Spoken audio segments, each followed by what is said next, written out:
Hello and welcome to Gadget Joe. Now today we're going to look at maker boards. Now the reason we're looking at maker boards is because it's become quite a hot topic recently. I've covered quite a few of them on the channel recently, such as the UDOO X86 which you see here, or the UDOO Quad which again you see here. Now maker boards come in different forms, they come in different sizes. Now what a maker board is basically a small form motherboard. Now these motherboards have everything packed in there. They've got the CPU built in, they've got the heat sinks for the cooling, they usually have a GPU built in, and they have everything ready to go. All you need to do is attach the peripherals such as the keyboard, the mouse, the game controller, and because of a small form factor they can actually fit in most smaller units. This makes it perfect for people that are into the retro arcade games because they can be installed in the old games consoles.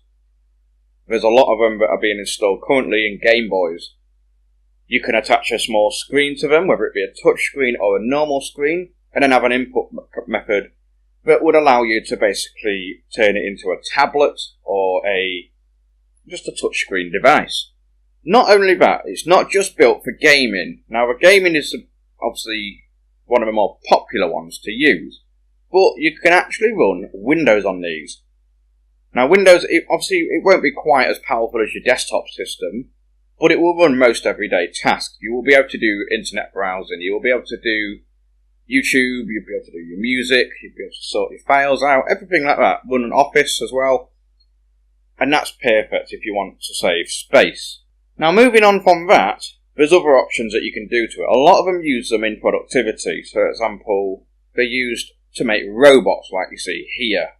Now, these can be used to control the robots themselves, so they don't actually need a remote control, giving them a form of AI, which is artificial intelligence. Again, I could go on to the numerous amount of projects that you can do with these, but for now I'm going to cover today's topic, which is a maker board, and we're looking at the UDOO Quad. Now the UDOO Quad is of course an offering from UDOO. It's not their main flagship device. Their main flagship device is the X86, which I will be reviewing in the near future. But this one comes in two different forms. You can get it in the UDOO Dual or the UDOO Quad. This one is the quad core. Now it packs inside this little chip a quad-core ARM A9 CPU clocked at 1 GHz. Now it might not sound a great deal, but when you consider the size of a unit, it's pretty impressive. Now it's not going to beat some of your laptops or your desktops, but that's not the purpose of it. There are more powerful units on the market in makerboard form, such as the X86, but this is still up there with one of the more powerful ones. It does also feature 1GB DDR3 RAM built in, and also, what's also unique is on the board here you've got Arduino pins. It's a board that basically attached to it, and it gives you a little bit more accessibility to the wider aspects of it all. Not only does it have this all built in, you've got the standard I/O that you would have from a computer.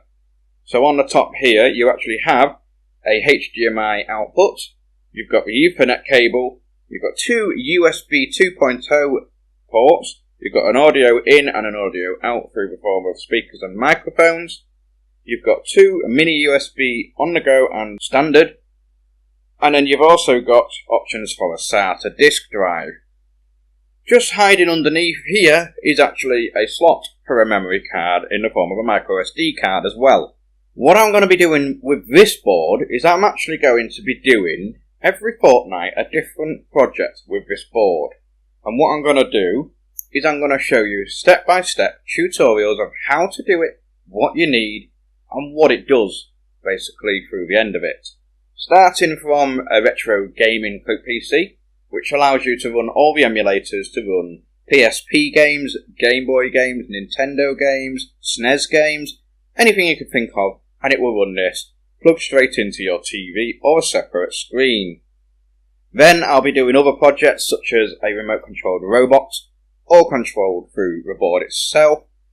I'm going to put it into a retro arcade style case, and then I'm going to set it up as a home PC. Now what I want to do ultimately, I was going to use it with this board, but I'm going to do it with the x86 because unfortunately this one just doesn't have the power that I need for this project. But this project that I'm going to do with the x86 is something you really need to watch out for. Myself and the guys at UDOO have been talking about this, and we're pretty excited to get this going in the near future. All you need to think of is virtual reality wirelessly. I'm not going to say too much more on that. But that pretty much wraps it up for this. There are other maker boards on the market. The Raspberry Pi is one of the more popular ones, and again, it is actually one of the more inexpensive ones.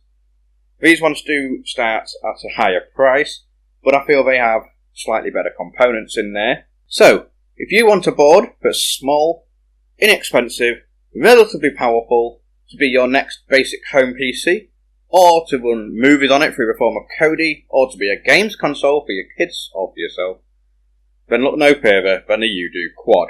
If you don't want something quite as powerful as this, look for the UDOO Dual, or also the UDOO Neo. I'm going to put the links to these boards, basically, down in the description below, so make sure you go ahead and check them out. And that's pretty much it.